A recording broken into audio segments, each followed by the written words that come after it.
नमस्कार, सत्यहिंदी.com में आपका स्वागत है। एक नजर अब तक की सुर्खियों पर।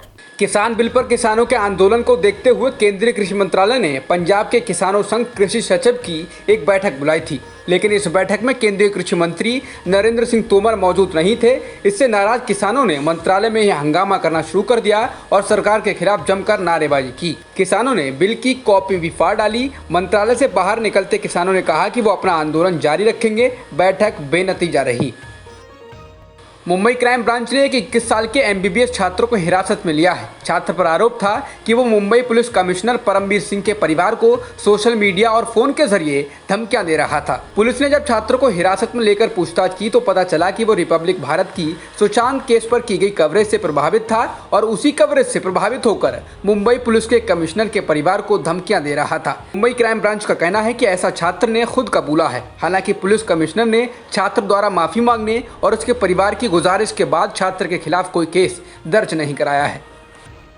टाटा ग्रुप के ज्वेलरी ब्रांड तनिष्क के नए विज्ञापन एकत्वम का विवाद अब हिंसा की धमकी तक बढ़ गया है। एनडीटीवी की रिपोर्ट के अनुसार एक पुलिस अधिकारी ने कहा कि कुछ लोगों ने स्टोर को सूचित किया था कि विज्ञापन अच्छे नहीं हैं और इससे भावनाओं को चोट पहुंची है। कुछ धमकी वाले कॉल आए थे।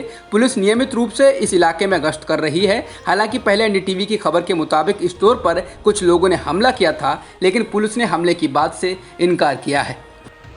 लोन पर मोहलत के दौरान चक्रवृद्धि ब्याज माफ करने के मामले में बुधवार को सुनवाई के दौरान सुप्रीम कोर्ट ने अहम टिप्पणी की।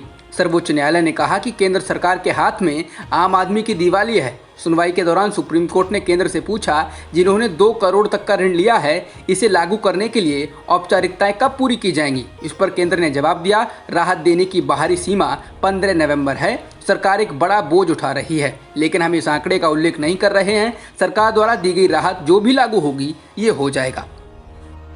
भारतीय अर्थव्यवस्था की दुर्दशा अब उसे प्रति व्यक्ति जीडीपी के मामले में बांग्लादेश से भी पीछे ले जा सकती है। अंतर्राष्ट्रीय मुद्रा कोष के अनुमान के मुताबिक बांग्लादेश की प्रति व्यक्ति जीडीपी 2020 में 4% की दर से बढ़ते हुए $1888 के स्तर पर पहुंच सकती है। वहीं भारत में प्रति व्यक्ति जीडीपी 10.5% की गिरावट के साथ $1877 तक गिर सकती है।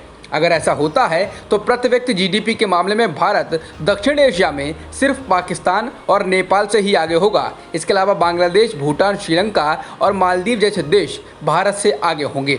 5 साल पहले भारत की प्रति व्यक्ति जीडीपी बांग्लादेश के मुकाबले 40% ज़्यादा थी। पूर्व केंद्रीय मंत्री और लोकतांत्रिक जनता दल के प्रमुख शरद यादव की बेटी सुभाषिनी राज राव और लोक जनशक्ति पार्टी के महासचिव काली प्रसाद पांडे बुधवार को कांग्रेस में शामिल हो गए हैं। पांडे पहले ही बिहार के कोचाईकोट निर्वाचन क्षेत्र से कांग्रेस उम्मीदवार के रूप में अपना नामांकन पत्र दाखिल कर चुके हैं, जबकि सुभाषिनी राव को राज्य में आगामी विधानसभा चुनाव में पार्टी द्वारा मैदान में उतारने की उम्मीद है।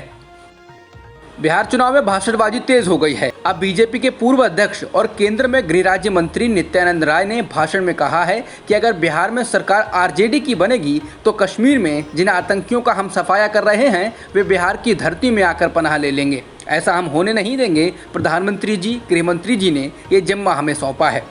राय के इस बयान का वीडियो तेजी से सोशल मीडिया पर वायरल हो गया है और इस पर प्रतिक्रिया देते हुए आरजेडी के प्रवक्ता मृत्युंजय तिवारी ने कहा कि गृह मंत्री का ऐसा बयान देश में गृह युद्ध करा सकता है। बिहार के मुख्यमंत्री और जनता दल यूनाइटेड के राष्ट्रीय अध्यक्ष नीतीश कुमार आज जनता के बीच जाकर चुनाव प्रचार का आगाज कर रहे हैं। इस दौरान नीतीश ने अपनी पहली रैली बांका जिले के अमरपुर विधानसभा क्षेत्र में की है, जहां उन्होंने इंटर यानी 12वीं क्लास पास करने पर हर लड़की को 25,000 रुपये देने की घोषणा की है, जबकि ग्रेजुएट करने पर हर लड़की को 50,000 रुपये की आर्थिक मदद देने को कहा है। इसके अलावा उन्होंने बिहार में बिजली व्यवस्था पर सरकार का कामकाज गिनाया। अभिनेत्री ऋचा चड्ढा ने पायल घोष पर लगाए मानहानि के केस को वापस ले लिया है। दरअसल पायल ने बिना शर्त माफी मांग ली है, जिसके बाद ऋचा ने केस को वापस ले लिया। पायल ने कहा था कि अनुराग ने उन्हें बताया कि उनके साथ ऋचा चड्ढा, हुमा कुरैशी और माही गिल जैसी अभिनेत्रियां कंफर्टेबल हैं, जिसके बाद ऋचा ने कानूनी एक्शन लिया था। उत्तर प्रदेश सरकार ने सुप्रीम कोर्ट में हलफनामा दायर करके बताया है कि हाथरस मामले में पीड़ित परिवार को 3 स्तरीय सुरक्षा व्यवस्था मुहैया कराई गई है। पीड़ित परिवार के घर की बाहर से निगरानी के लिए इसके चारों ओर 10 से 12 अतिरिक्त लाइटें और 8 सीसीटीवी कैमरे भी लगाए गए हैं। यूपी सरकार ने हलफनामे में बताया कि पीड़िता के माता पिता, 2 भाइयों, भाभी और दादी को उनके गाँव में ये सुरक्षा मुहैया कराई गई है। भारत में कोरोना संक्रमितों का आंकड़ा 72,41,000 के पार हो गया है और मृतकों की संख्या 1,10,000 के पार हो चुकी है। फिलहाल एक्टिव मामले 8,28,000 से अधिक हैं।